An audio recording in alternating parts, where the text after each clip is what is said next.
David was a quiet man living in a small town. He had a good job and a comfortable life, but something was missing.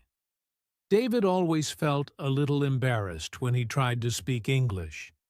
He knew some words and could understand a few sentences, but he wasn't fluent.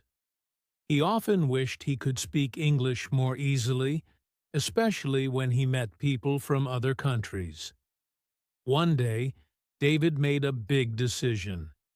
He decided to go to London, the capital of England, to improve his English. If I want to be fluent, I need to immerse myself in the language, he thought. London was a city full of opportunities, and David believed that living there would help him become a better English speaker. David started to prepare for his journey. He saved money, applied for a visa, and looked for a place to stay in London. He was excited, but also a little nervous. What if people couldn't understand him? What if he made mistakes? These thoughts made David worry, but he didn't let them stop him. He knew that this was the best way to improve his English. As the day of his departure approached, David felt a mix of emotions. He was leaving his comfortable life behind to face new challenges in a foreign country. But he was determined.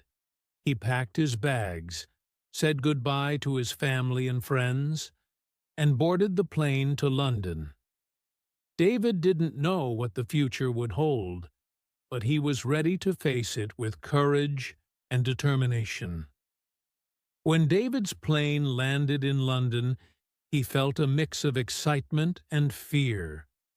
The airport was huge, and people were moving quickly in every direction. As he walked through the terminal, he could hear the sound of English all around him. Some voices were clear and easy to understand, but others spoke so fast that the words seemed to blur together. David approached the customs officer with a smile, hoping it would make the process easier. "Hello," he said, handing over his passport. The officer looked at him and asked a question. David caught a few words, but couldn't understand everything. His heart began to race. He tried to guess what the officer meant and replied, "I'm here for a holiday." The officer frowned slightly, and David worried he had said the wrong thing. But after a few more questions, the officer stamped his passport and let him through. David breathed a sigh of relief as he moved towards the exit. His first conversation in London had been more difficult than he expected. Outside the airport, David hailed a taxi to take him to his hotel. The driver asked where he wanted to go. David hesitated, trying to remember the address. When he finally spoke, the words came out slowly and awkwardly. The driver nodded but seemed a bit impatient. As they drove through the city, David looked out the window at the busy streets and tall buildings. London was even bigger and more impressive than he had imagined. At the hotel, the receptionist welcomed David with a friendly smile. She spoke quickly, asking for his details. David struggled to keep up with the conversation. He had to ask her to repeat herself several times, which made him feel embarrassed. Finally, he got the key to his room and headed upstairs. The day had been exhausting, and David felt overwhelmed by the challenges of communicating in English. Later that evening, David decided to explore the neighborhood around his hotel. He walked into a small cafe and tried to order a coffee.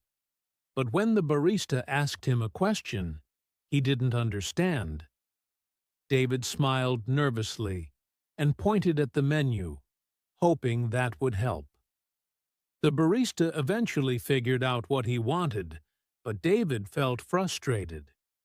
He realized that simple tasks like ordering food or asking for directions were much harder than he had expected. As David returned to his hotel that night, he couldn't help but feel a bit discouraged.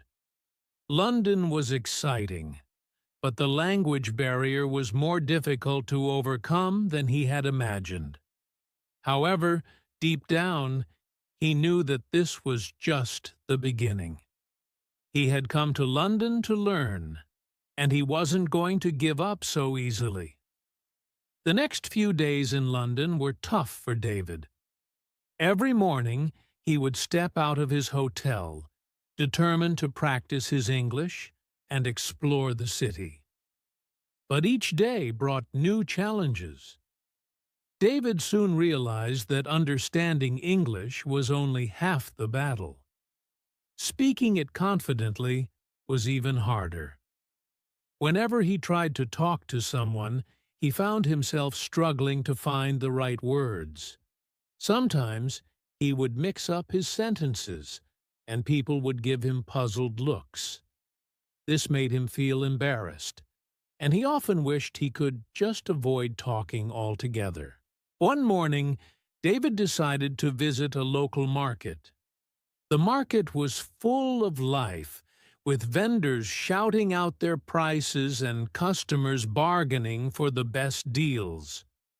David wanted to buy some fresh fruit, but when he tried to ask for the price, the vendor replied so quickly that David couldn't understand a word.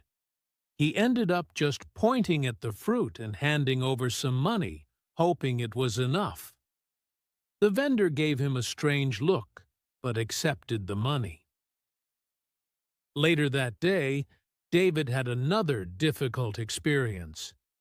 He went to a museum, excited to learn more about British history. As he walked through the exhibits, he noticed a group of tourists listening to a guide. David decided to join the group, hoping to learn something new. But as the guide spoke, David found it hard to keep up. The guide's accent was different from what he was used to, and he spoke in long, complex sentences. David felt lost and left the tour early, feeling disappointed. David's biggest challenge came when he attended a social event organized by his language school. It was a chance to meet other students and practice speaking English in a relaxed environment.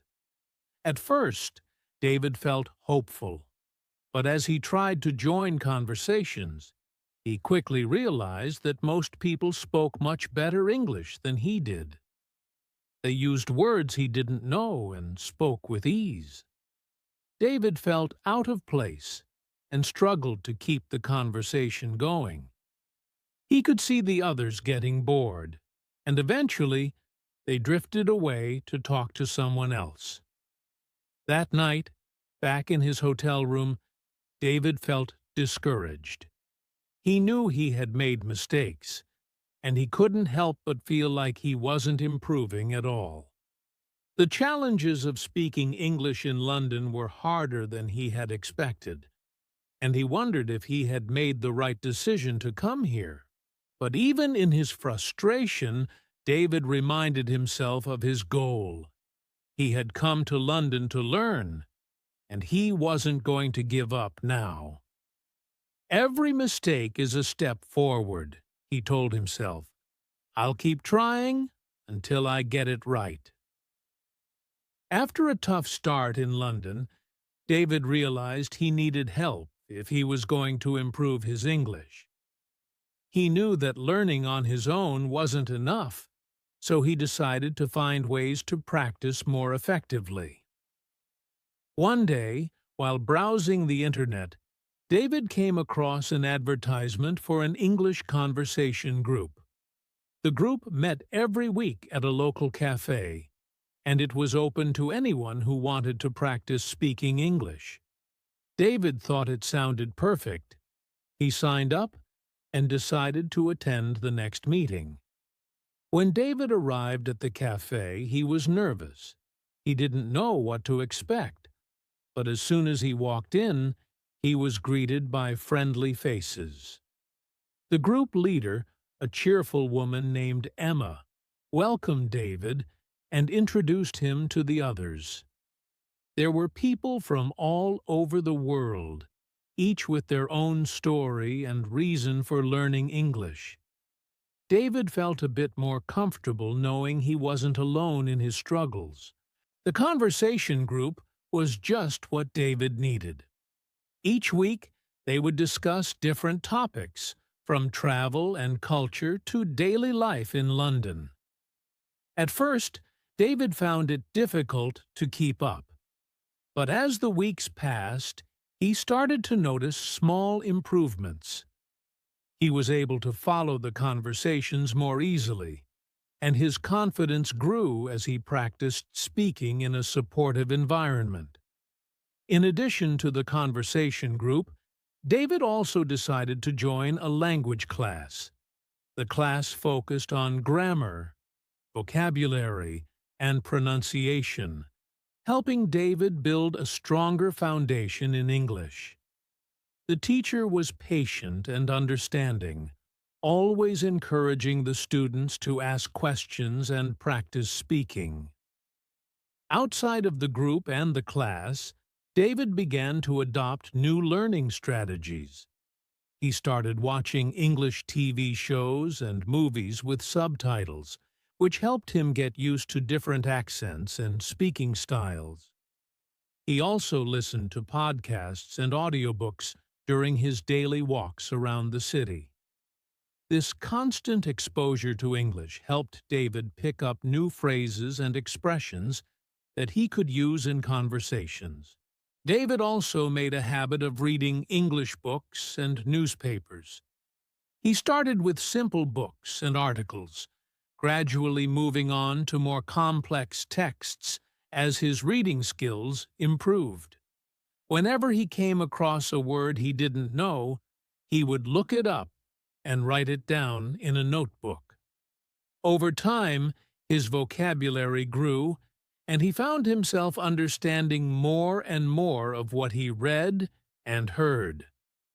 As David continued to practice, he began to notice significant changes in his English skills. He was able to express himself more clearly and fluently. He no longer felt as nervous when speaking to others, and he even started to enjoy the challenge of using English in new situations. The support from his friends in the conversation group, along with his own dedication to learning, was making a real difference. David knew he still had a long way to go, but he was no longer afraid of making mistakes. He had learned that every challenge was an opportunity to improve, and he was determined to keep going until he reached his goal. As the weeks turned into months, David's hard work began to pay off. He noticed that his English was improving in small but significant ways. These changes gave him the confidence to push himself further and take on new challenges. One day, David had his first major breakthrough. He was at a business meeting with colleagues from different countries, and the meeting was conducted entirely in English. Normally, David would have felt nervous and struggled to keep up. But this time was different. As the meeting progressed, David found himself following the discussion with ease. When it was his turn to speak, he did so confidently and clearly.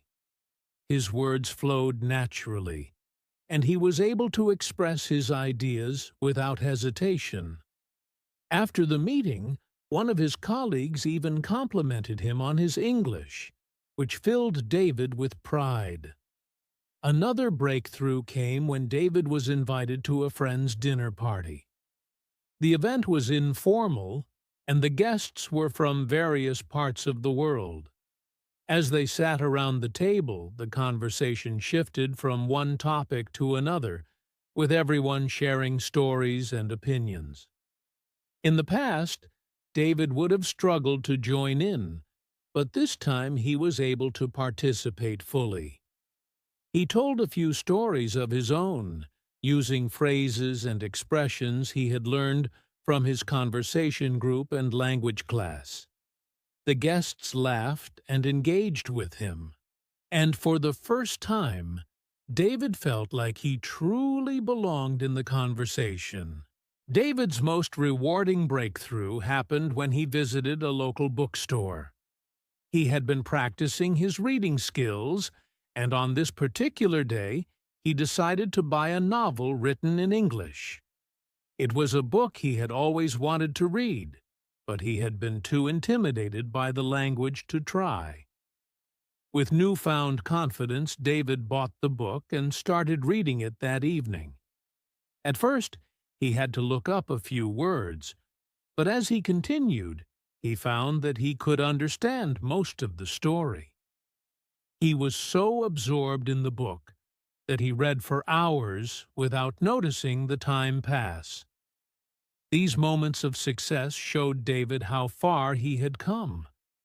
Each achievement, no matter how small, was a sign that his efforts were paying off. The challenges that had once seemed so daunting now felt like stepping stones towards his goal. David no longer feared speaking English. Instead, he embraced every opportunity to use the language and learn from his experiences. As his confidence grew, David began to take on more ambitious projects. He started giving presentations at work in English, something he would have never dared to do before. He also began writing emails and reports in English, improving his written communication skills. Each new task he completed added to his sense of accomplishment and motivated him to keep going. David's journey was far from over, but these breakthrough moments reminded him that he was on the right path. He had overcome many of the obstacles that had once held him back, and he was excited to see where his journey would take him next. David's journey in London had been full of challenges, but with each obstacle he overcame, he became stronger and more confident. The more he practiced, the more fluent his English became. Over time, he found that speaking, listening, reading, and writing in English came naturally to him. He no longer had to think twice before forming a sentence or worry about making mistakes. His hard work was paying off. One day, David received an exciting opportunity at work. His company asked him to lead a project that required close collaboration with international partners. The role would involve many meetings, presentations, and written reports, all in English. A year ago, David would have been terrified by the idea, but now he felt ready. He accepted the challenge with enthusiasm. As the project progressed, David realized just how much his English had improved. He was able to communicate his ideas clearly and effectively, and he was comfortable leading discussions with his colleagues from different countries. His confidence in his language skills allowed him to focus on the content of the project rather than worrying about his English. The project was a success, and David's performance earned him praise from his supervisors. Outside of work, David continued to immerse himself in the English language. He made friends with native English speakers and regularly met up with them to practice speaking. He also continued to attend his conversation group and language class, where he was now one of the most confident participants. His classmates often asked him for advice on how to improve their own English, and David was happy to share the tips and techniques that had worked for him. David's fluency in English opened up new opportunities in his personal life as well. He was now able to fully enjoy the rich cultural experiences London had to offer. He attended theater performances, watched films without subtitles, and read English literature with ease. He even started to enjoy writing in English, something that had once been a source of frustration. David began keeping a journal in English, recording his thoughts and experiences in the language he had worked so hard to master. As David reflected on his journey, he felt a deep sense of accomplishment. He remembered the struggles he had faced when he first arrived in London, the misunderstandings, the frustrations, and the moments of doubt. But he also remembered the small victories, the breakthroughs, and the support he had received along the way. Every step, no matter how difficult, had brought him closer to his goal. One evening, David sat down to write a letter to his family back home. In the letter, he described how much his life had changed since he arrived in London. He wrote about the challenges he had faced and the progress he had made. Most importantly, he wrote about the sense of pride he felt in achieving fluency in English, a goal that had once seemed out of reach. David knew that his journey wasn't over. There would always be more to learn and more ways to improve. But he was no longer afraid of the challenges that lay ahead. He had proven to himself that with determination, practice, and the right mindset, anything was possible. As he finished the letter, David felt a deep sense of satisfaction. He had achieved what he had set out to do, and he was ready for whatever came next.